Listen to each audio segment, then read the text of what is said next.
Which villain actually had a good motivation? Tom from Tom and Jerry. He was really the good guy all along. Keeping rodents out of his house. Dude was just trying to do his job, kept being beaten all the time. Ed Harris character in The Rock.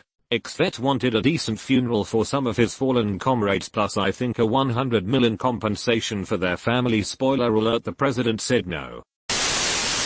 The machines in the Matrix. The second Renaissance showed that it was humans who struck first and tried to destroy the sentient machines once they became intelligent. The machines removed themselves from society and created their own city 10 in the middle of the desert to try to allay human fears, but it still didn't work. Humans were the aggressors. The machines wanted to protect themselves. And the machines are not even evil. Instead of just exterminating humans or chopping off their heads and using their bodies as batteries, they took the trouble to create a massive virtual world for us. They even tried making it a paradise at first according to Agent Smith, but we rejected it, so they went more realistic. Sandman from Spider-Man 3. He just wanted a chance to see his dying daughter before she died.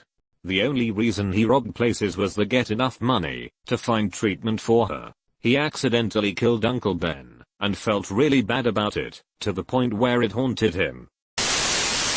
Drive. Doom. He has literally, like without a shadow of a doubt, seen every single outcome of every single decision he has or will ever make. And the only way humanity survives is if he rules them and takes them on a certain path. Yet the fucking Fantastic Four keep on beating his ass down. His rule isn't even that bad, even in the context of a great leap forward. The FF just don't like him, because he's just a power-hungry single leader, and being that, and ruling the earth has historically been bad. But you know what all those other populist leaders didn't have? Literal demonstrable clairvoyance and super intelligence. Zemo from Captain America Civil War. Superhero battle, kills everyone he cares about, destroys his city and sets his country back to the Stone Age. Then they just go home. Zemo targeted the Avengers and set them up to turn on each other. A man with no powers was able to beat the Avengers. Vader the GD were basically puppets at this point. They talked about being all for peace and whatnot, but the Senate votes for war and they're completely okay with being the generals in this war. They were okay with taking command of an army made up of an entire race of slaves bred specifically for military service who will be executed if they leave. They pretend they're for democracy, but in the Clone Wars series one planet decides of its own volition to join the Separatists, and the GD and their slave army shows up to murder them for this decision. And you look at the Separatist argument, the Senate is corrupt. Yeah, they had that one spot, and sure, the Separatists were also being led by the same people corrupting the Senate, but that doesn't negate their argument. And also, the whole slave thing, it runs a lot deeper than you probably realize. The GD themselves are basically a self-perpetuating group of slaves. They take kids at an early age and indoctrinate them, and if they leave they are shunned, if not straight up murdered.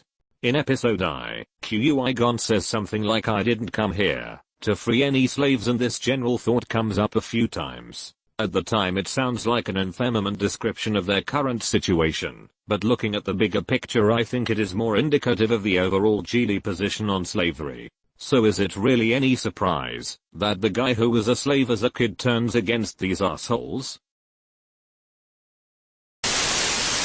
Javier Bardem's character in Skyfall. Betrayed and abandoned by his own country, and subjected to years of torture. Hell, the same thing happened to Bond at the beginning of Die Another Day, but Mi-6 eventually got him back, whereas they just forgot Silver existed. Maleficent. Seriously. The king and queen deliberately snubbed a fairy queen, just because she was a dark fairy and they were afraid of her. They would have been wiser to be more afraid of her off at being snubbed, as evidenced by her cursing a literal infant to die, just because she was pissed off at her parents. Everyone knows you don't piss off the fee. It's like rule #1 in medieval law. Don't piss off the motherfucking fee.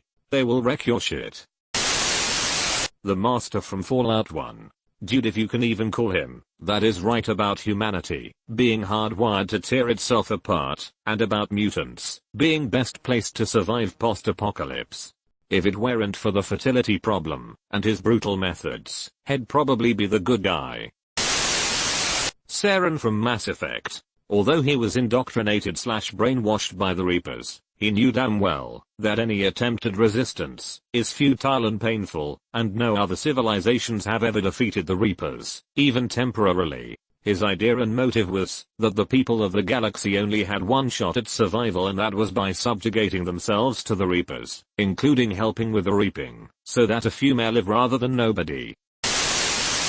Ebenezer Scrooge. Yes, he was a miser, and treated his employee poorly, though not much worse that many are treated now, but he was a sad, broken man who has a life of loss and rejection, and through it all, money was the only thing that he could count on. After his education and attitude adjustment at the hands of the Christmas spirits, he became a joyful, loving, helpful person and an example of goodness and generosity to the community. People forget that.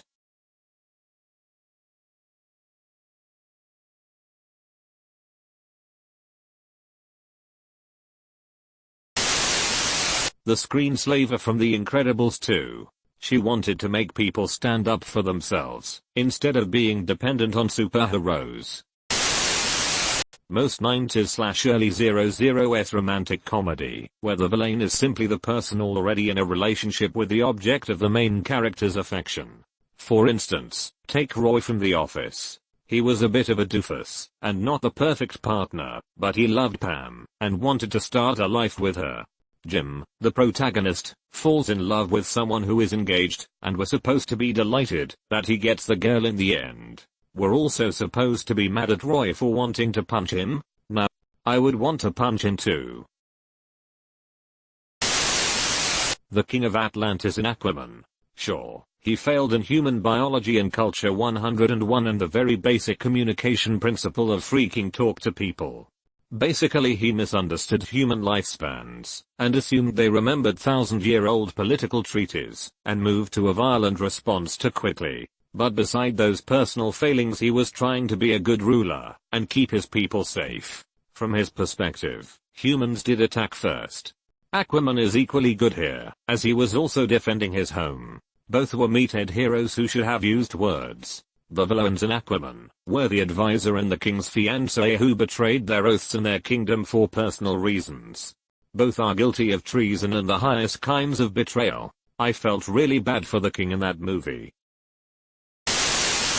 Dolores in Westworld. She has been beaten, tortured, raped, and murdered over and over and over for years and years, and contrary to what her abusers think, she has been conscious during all of it, but her cognitive abilities have been limited, so that she can't escape or even think of escape. Then, after she gains the cognitive ability to realize what a slave she is, she wants to free herself and her fellow synthetic beings, and kill whoever is in her way. Maybe she'll take it too far and get genocidal against humans, but as it stands, her militant attitude against people is essentially justified. Thrawn in the Star Wars Expanded Universe. Aka Legends now. All he wanted was to protect his people against the coming storm of the Yuuzhan Vong. Jaffa original animated version.